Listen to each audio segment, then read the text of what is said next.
Viewers welcome back to Sheera thread bangles and raw material. ఈరోజు new స్టాక్తో అయితే మేము ముందుకు వచ్చేసాను. ఇవన్నీ కూడా గ్లాస్ బ్యాంగిల్స్ అనమాట. ఎవరైతే ప్లాస్టిక్ బ్యాంగిల్స్ యూజ్ చేయాలనుకోరో వాళ్ళకైతే గ్లాస్ బ్యాంగిల్ కూడా మన దగ్గర ఇప్పుడు అవైలబుల్గానే ఉన్నాయి. ఇవి కూడా యాడ్ చేస్తాను. ఆల్ సైజెస్ అనమాట. 2, 2, 2, 4, 2, 6, 2, 8, 2, 10 వరకు సైజ్ అనే అవైలబుల్గానే ఉంది. ఇది 2 కట్ బ్యాంగిల్ అనమాట. ఆల్మోస్ట్ అందరికీ తెలిసిందే 2 కట్ బ్యాంగిల్ని 2 చేస్తే 1 కట్ అయిపోతుందని. అండ్ నెక్స్ట్ గ్లాస్ బ్యాంగిల్స్లో 6 కట్ కూడా వస్తాయి అనమాట. అవి కూడా మీకు చూపిస్తాను ప్లేన్. ఈరోజు అయితే ఈ వీడియోలో 2 కట్ బ్యాంగిల్స్ అనమాట. All sizes.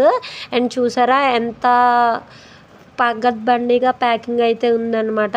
గ్లాస్ బ్యాంగిల్స్ అనేది విరిగిపోకుండా ఇలా అయితే సెటప్ చేసామన్నమాట. అండ్ ఇది మీకు ఎందుకు చూపిస్తున్నానంటే నా దగ్గర లేని మెటీరియల్ నేను మార్కెట్లో అయితే తీసుకున్నాను. 150 గ్రామ్స్ ఇవ్వమంటే వాళ్ళ దగ్గర ఉన్న వేయింగ్ మిషన్తో వేస్తే 150 వచ్చింది. నా దగ్గర వేయింగ్ మిషన్లో 140 అనమాట. వేయింగ్ మిషన్ డిఫరెంట్ ఉండడం వల్ల ఇలా అయితే జరుగుతుంది అనమాట. బ్యాటరీ వేయింగ్ మిషన్కి ఒక వెయిట్ వస్తుంది అండ్ ఛార్జబుల్ వేయింగ్ మిషన్కి ఒక వెయిట్ వస్తుంది అనమాట. ఇదైతే గమనించండి. ఇది ఆల్మోస్ట్ నాకు తెలిసిందే కానీ కట్గా వేస్తారేమో అని అనుకున్నాను. చూస్తున్నారు కదా, ఇదైతే నా దగ్గర ఉన్న ప్యాకింగ్ అయితే మీకు చూపిస్తున్నాను. ఎగ్జాక్ట్గా 50 గ్రామ్స్ ఉంటుంది. లేదు కుండమ్స్ డిఫెక్ట్ అయితే 1 గ్రామ్ 2 గ్రామ్స్ ఎక్స్ట్రానే ఉంటుంది అనమాట.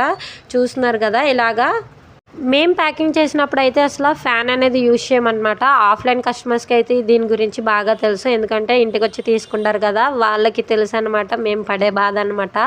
చూస్తున్నారు కదా, ఇదంతా కూడా నేను ప్యాక్ చేసిన మెటీరియల్ ఎగ్జాక్ట్ 50 ఉంటుంది. మీకు ఈ రెండింటి గురించి డిఫరెంట్ తెలుస్తుందని అయితే ఈ వీడియో చేశాను. ఇది వచ్చేది ఛార్జబుల్ అనమాట. Chargeable weighing machine. Battery weighing machine వచ్చేటప్పటికి మనం ఎలా అయినా చేంజ్ చేసుకోవచ్చు. చూస్తున్నారు కదా, ఇది వచ్చేటప్పటికి ఛార్జబుల్ అనమాట. వీడియో నచ్చితే లైక్ చేయండి. Bye bye.